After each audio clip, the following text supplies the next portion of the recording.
Hello, dear students. Greetings of the day.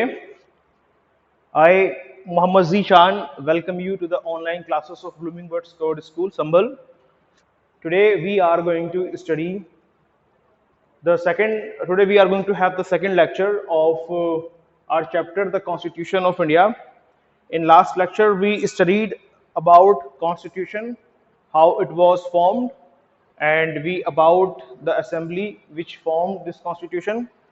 The name of that assembly was Constituent Assembly. Now, today we are going to study about the nature of state. Nature of state.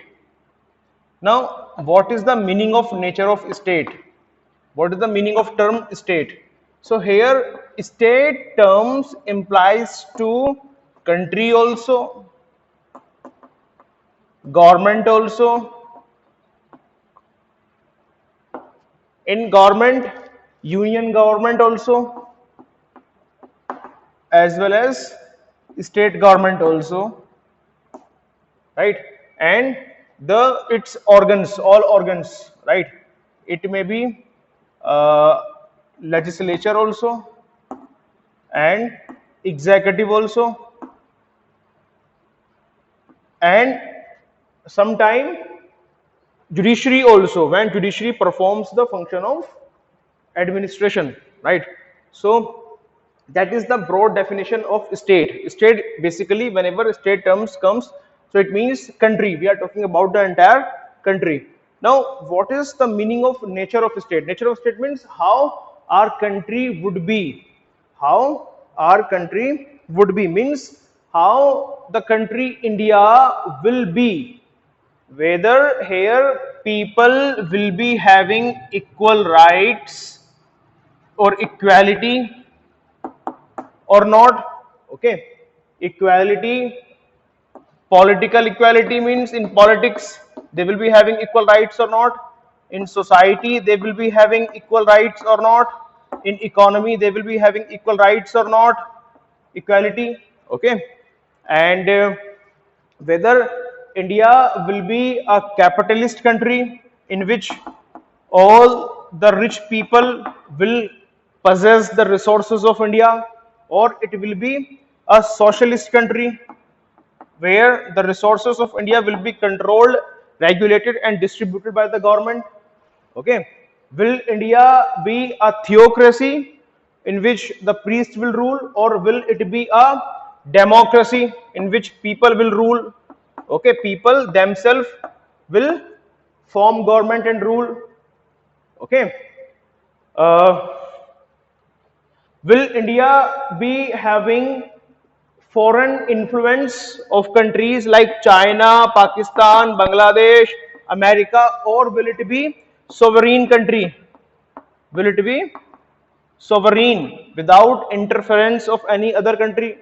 Okay, and will India provide its people liberty or not? Okay, so such all things creates the nature of our state. Okay, which type of nature of our country is having. Okay, so that we are going to study. Now, when we study a book, or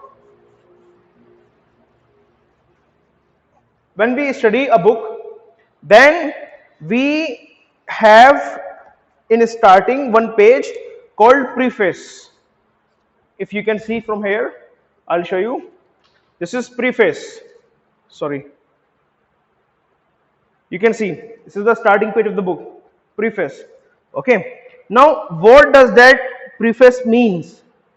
What is the meaning of term preface? Preface is a page or something which tells us what is written inside this book. Okay, what this book is all about. Okay, and how to make a better use of this book and how this book came into being.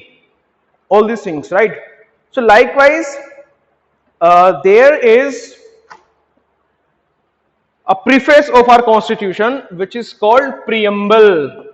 Which is called preamble. Preamble is the part of our constitution which tells us that what will be the nature of India, what will be the nature of our state India. Okay, it tells us that what was the objective of making or writing this constitution, why we have written this constitution.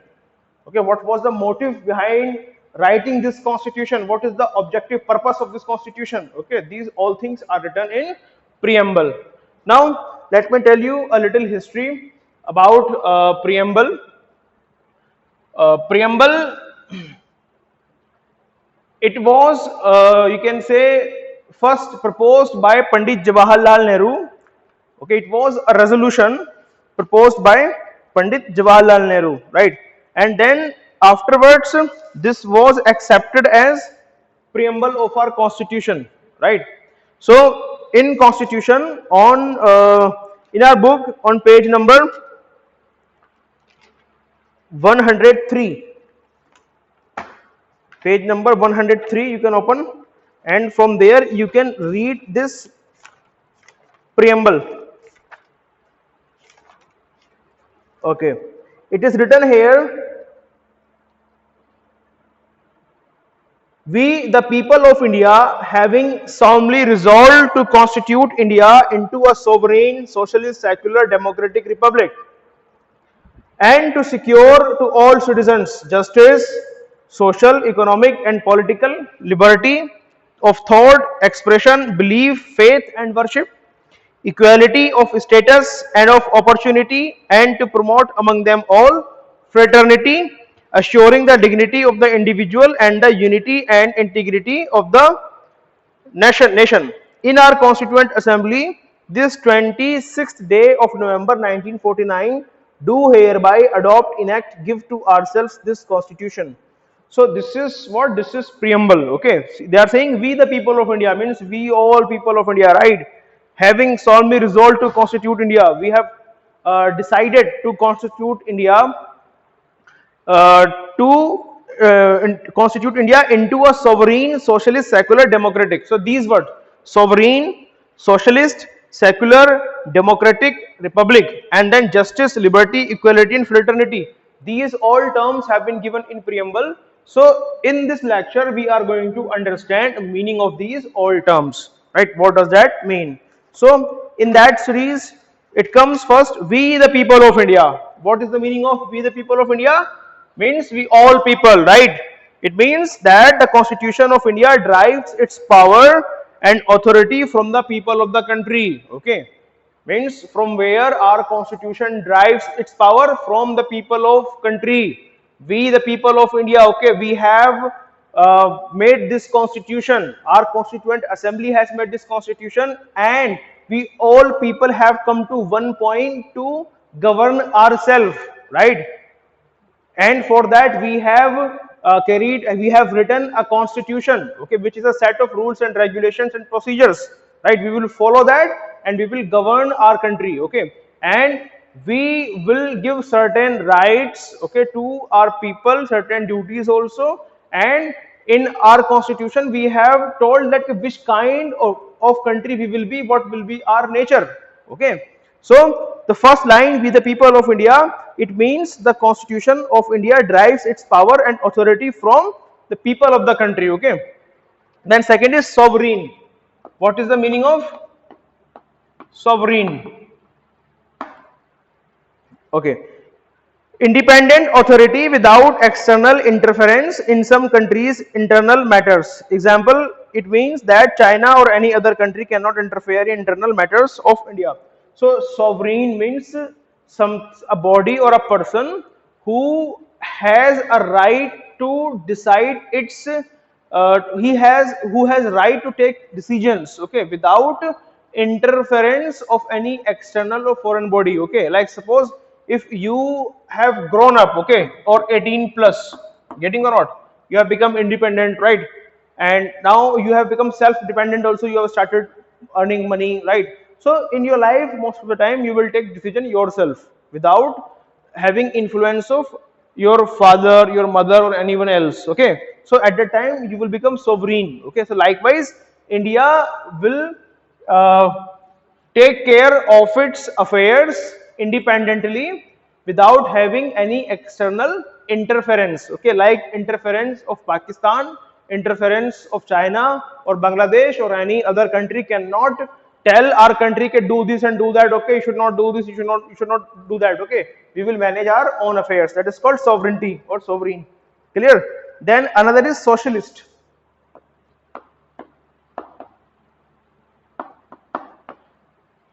Socialist, a country which guarantees its citizen economic and social equality. So in our country, economic and social equality is promised in DPSPs, Directive Principles of State Policy, right, which is Article 51, right, in DP from 36 to Article 36 to 51, okay, DPSP, right. In this, we have been promised economic and social equality, right. Now, what is the meaning of socialist? Socialist is a country where the resources of our country will be controlled, regulated and distributed by the government, okay. Government will control, regulate and distribute the resources of our country, whether it is land resource, soil, it is forest resources, okay, or any other resources, okay. Then after mineral resources, then after that we will having secular. Secular means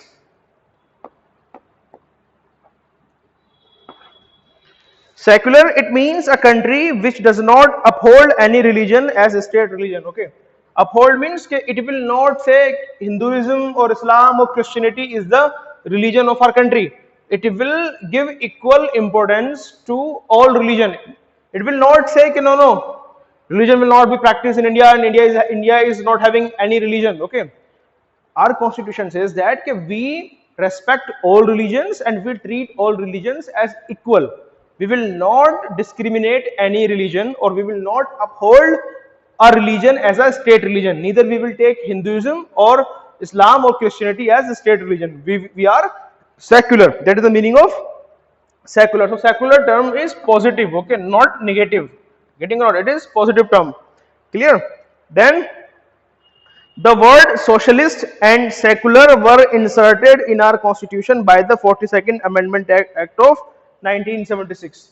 So these words, socialist and secular, these two words were not there in our constitution when it was written originally, when it was completed on 26th of November 1949. These two words were not there. These two words were inserted by a change which is called amendment, okay, and which amendment, it was the 42nd numbered 42nd amendment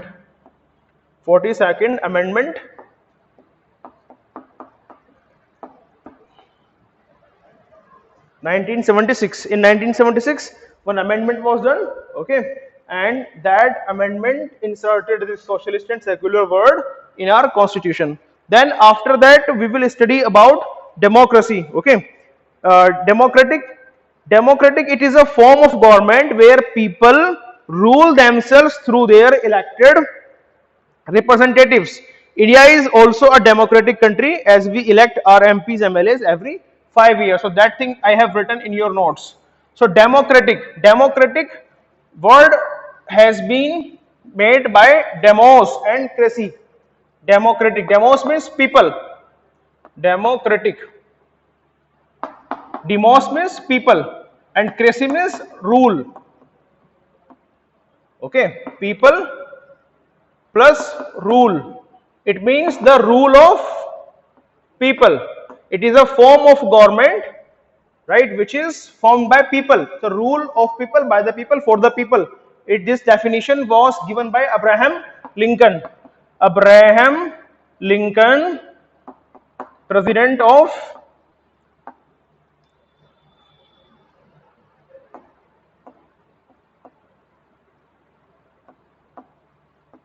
USA,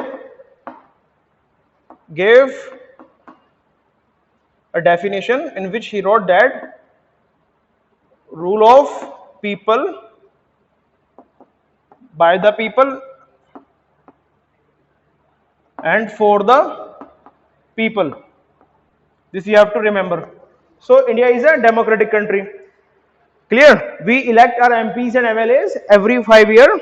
Dr. Shafiqur Rahman Baq Saab is MP, okay, who was elected from Sambal, and Nawab Iqbal Mahmood Saab is MLA, okay. Then second term is republic.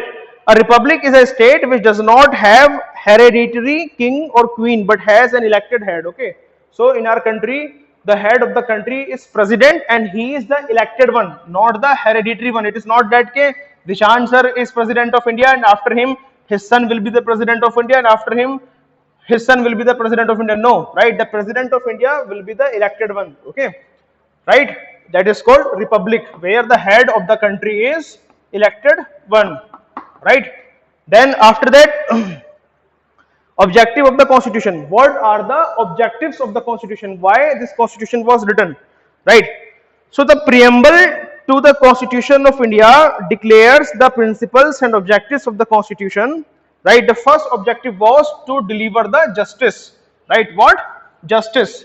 Now justice of which kind? Justice of political justice, social justice and economical justice, right? So political justice, justice, Indians had a very painful experience of injustice delivered to them by British, so they decided to guarantee justice, social, economical and political to its citizens, right? So three types of justice was given to them. Political justice, it implies that all citizens of country possess equal opportunities to participate in political process. Second was social justice. It implies that all the citizens are equal in the eyes of law and no discrimination is made on the basis of caste, creed, race, religion and gender. And then economic justice, it means for fair distribution of resources among all those who contribute towards its production. So justice is of two types, political justice and then second is social justice and third is economic justice. So in our constitution, our fundamental rights gives us the political justice, whereas directive principles of state policies gives us social as well as economic justice. Fundamental rights from article 12 to 35, DPSP from 36 to 51, right? Political justice means we will be having equal political rights, okay, getting or not? And equal opportunities to participate in elections. So we are having one person, one vote, one person, one vote. And social means social justice and economic justice, that we should not be treated unequal to each other. Then after that we are having liberty. Liberty means freedom. Indian citizens have been given freedom of thought, expression, belief, faith and religion. This was the second objective of writing this constitution, to give some liberties to our citizens, okay. So liberty we have been given, liberty means freedom, okay. Freedom of Indian citizens to have been given freedom of thought, expression, belief, faith and religion. So some freedoms have been given in fundamental rights, okay, like article 19 gives us some freedoms, okay, six basic freedoms, as well as some freedoms of religions are also given, right? So during British rule in India, we didn't have the aforesaid liberties. Our constitution makers themselves experienced this enslavement and subjugation. They realized the importance of certain liberties to have a life full of dignity. So they proposed liberties as one of their objective to make constitution and made provisions of fundamental rights in it, okay. So as we were not having liberties during the British rule, and keeping that thing in our mind, our constitution makers provided us this this liberty. Then we are having the another objective was equality, right? To create equality among the citizens. The preamble to the Indian Constitution secures equality of status and of opportunities to citizens of India. It means all Indian citizens are equal before law and there is no discrimination on the basis of caste, creed, color, sex, religion and economic status. The last is fraternity. Fraternity means brotherhood. Brotherhood, it order to strengthen our country by uniting its citizens. The need to spread brotherhood was felt by our constitution's makers, so it was taken as one of the objective of our constitution. So these words were there which I have explained you. I hope you would have understood that. Thank you so much.